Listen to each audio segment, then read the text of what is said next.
السلام عليكم، اهلا وسهلا بكم.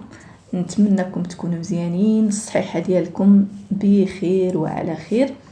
مرحبا بكم معايا في وصفات امي امن ناجحه. ان شاء الله غادي نشارك معكم هاد الحليوه البسيطه الرائعه، حلوه ديال السميده. المكونات ديالها متواجده طبعا ومتوفره، مكونات بسيطه، والطريقه ديالها حتى هي ديال التحضير بسيطه بزاف بزاف. النتيجه كيف ما كتشوفوها واحد الحليوه اللي غزاله تستحق انها تجرب في يعني في هاد الايام المباركه. علاش لا؟ ما تنساونيش، نبغي نقول لكم غير واحد الاشاره صغيره، خليوا لي لايك والتعليق طبعا الا جربتوها، سواء عجبتكم ولا ما عجبتكمش، المهم رايكم يهمني. ندوزو ان شاء الله نتعرفوا على الوصفه ديالنا. بسم الله على بركه الله. غادي نحتاجو في المقادير جوج ديال البيضات.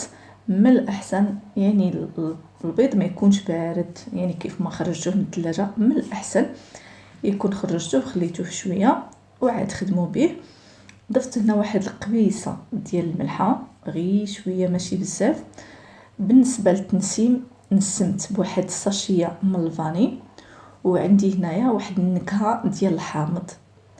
الا بغيتو ديروا هاد جوج نكهات، بغيتو تكتفيو بوحده ممكن، انا خلطتهم بجوج. الا كانت عندكم النكهه تقدروا ديروها، ما كانش غادي تستحكوا واحد المبشور ديال الحامضه. الا بغيتو طبعا ديروا جوج نكهات. هاد المزيج كيعطينا واحد النسمه زوينه، يعني واحد هاد النكهات بجوج بهم مشتركين كيعطينا واحد المذاق احسن. هذا فيما يخص النكهات. نكملوا المقادير. بالنسبه للسكر خديت انا كاس لاروب بقياس كاس العنبه. طبعا بغيتوها تجي حلوه يعني تقدروا ديروا كاس. بالنسبه لي انا في المعتدل، يعني احسن حاجه هي ان الحلوه فاش كتشربيها مع اتاي ولا كتجي هي هذيك، يعني لا داعي باننا نكثروا الحلاوه. كاس لاروب بقياس كاس العنبه. خلطت مزيان ديك البيض مع داك السكر كيف ما كتشوفوا. من بعد ضفت ليهم كاس لاروب ديال الزيت بنفس الكاس باش عبرت. دائما هاد القضيه كنديرها بنفس الكاس، كنعبر يعني الدقيق وكنعبر حتى السوائل كلها، المواد كلها كنعبرها بنفس الكاس حتى كنخلط مزيان كيف ما كتشوفوا. كنت كنحصل على واحد القوام كريمي. عاد غادي نضيف هنا واحد الكاس ديال الكوك. كاس هنا ديال الكوك يعني كاس ديال العنبه كياخذ هنا واحد 50 غرام، الا بغيتو بالغرام 50 غرام ديال الكوك. وغادي نخلي لكم طبعا في صندوق الوصف كلشي المقادير مكتوبه بالملي وبالغرام. كنخلط وغادي نضيف عليهم الدقيق، هذا الفورس ولا الدقيق الابيض. بنفس الكاس غادي ناخذ منه كاس ديال الدقيق الابيض كيف ما شفتوا. وغادي نخلط مزيان في هذه المرحله. هاد المكونات نخليهم يتخلطوا لي مزيان، هاد الدقيق مع هاد المكونات الاخرين. خلطوهم بالفويه ولا بمعلقه ولا بيديكم ولا باش ما بغيتو. المهم حاولوا تخلطوا مزيان مزيان حتى تحسوا بديك العناصر انسجمت مع بعضياتها مزيان. عاد غادي نضيفوا عليه السميد ولا السميده. السميده ان شاء الله اللي غادي نضيفوا ديال الحرشه ولا البسبوسه العاديه باش كتخدموا الحرشه، اللي مولفين كديروا بها الحرشه هي باش غادي تصايبوا هذه الحلوه. بالنسبه للسميده غادي ناخذ منها جوج ديال الكيسان بنفس الكاس، يعني بقياس كاس العنبه جوج ديال الكيسان. هاد المكونات يعني في هاد القدر مضبوطين. قياس جوج بيضات كناخذ معهم جوج ديال الكيسان ديال السميده. الا جاب الله يعني بغيتوا تضاعفوا المقادير، طبعا غادي مثلا درتو 4 البيضات غادي تضاعفوا حتى الكميه ديال السميد. طبعا صافي من هنا كيف ما شفتوا حطيت هذيك السميده غربلتها. غادي نضيف الخماره ديال الحلوه. هنا نظرا يعني للصهد والحلوه، يعني الا كثرنا فيها الخميره يعني كتسيح يعني هي اصلا كيضاعف الحجم ديالها، ولكن باش ما يخسرش الشكل ديالها كنحاولوا نقللوا شويه ما امكن الخميره ديال الحلوه. ضفت واحد المعلقه صغيره ديال الخماره ديال الحلوه ولا الخميره ديال الحلوه ولا المهم الفكره راه باينه، سواء قلت الخميره كاين اللي كيقولها الخماره. المهم ديال الحلوى وصافي نخليوها غير ديال الحلوى.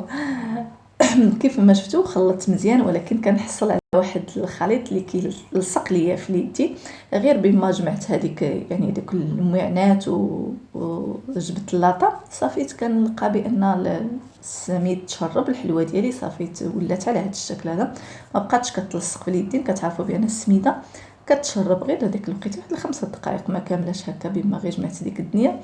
صافي ورجعت يعني الحلوه لقيت الخليط صافي عادي ما بقاش كيتلصق.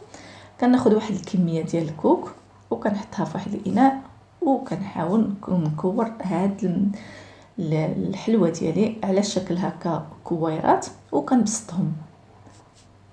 طريقه سهله بسيطه بزاف، غير كوروهم شويه بسطوهم وحطوا لهم الوجه، غير الوجه ديالهم فقط هو اللي كنمرروه في الكوك. يعني كتاخذ الكوك غير من واحد الجهه، من الجهه الثانيه لا. صافي وكنستمر هكا كيف ما كتشوفوا حتى كنكمل بعد هاد اللاطه، حيت هاد القياس عطاني 2 ديال اللاطات. عمرت هاد اللاطه كيف ما كتشوفوا، وحاولوا تبعدوا الحلوى، يعني تخلي واحد سباسيو ما بين الحلوات حيت راها كتنفخ وكيزداد الحجم ديالها. هنا فقط كتزين الا بغيتو ديروا لويزات ولا كاوكاوات ولا تخليوها هكا في بلاصه ديك اللوزه، ديروا غير شي حفيره هكا بصبعكم ولا تخليوها ما ديروا فيها والو، يعني ماشي مشكل. كيف ما شفتوا دخلتها الفران اللي ضيجه شعلته على 150 درجه. كطيب هاد الحلوى على واحد النار اللي هادئه باش ما كيتحرقش لينا داك الكوك من الفوق وكتبقى خضره. درتو على 150 درجه، سخنته ودخلتها ليه وحطيتها في الوسط ديال الفران. هنا ما غادي نتسناو عليها لا تشقق لا والو، حلوه ما غاديش تشقق هذه، يعني ما غاديش نديروها الفوق حتى تشقق. كنحطوها في وسط الفران، شعل الفران من التحت ومن الفوق على 150 درجه حتى كتاخذ اللوين. نفس الطريقه يعني عمرت اللاطه الثانيه. هذه بالنسبه للاطه الثانيه، ديك اللاطه الاولى اللي طيبت وهذه اللاطه الثانيه، يعني بنفس الطريقه نفس الطريقه ديال الطياب. وردوا معها البال باش كتاخذ لكم واحد اللوين كيف ما كتشوفوا مذهب وغزال. ما تغفلوش عليها حتى تحمر بزاف ويجي اللون ديالها يعني غامق.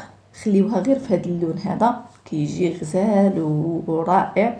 المهم المذاق ديالها زوين بزاف صراحه، والشكل ديالها ما بيش. هانتوما كتشوفوا واخا اللوزه واخا اللوزات كبار ماشي مشكل.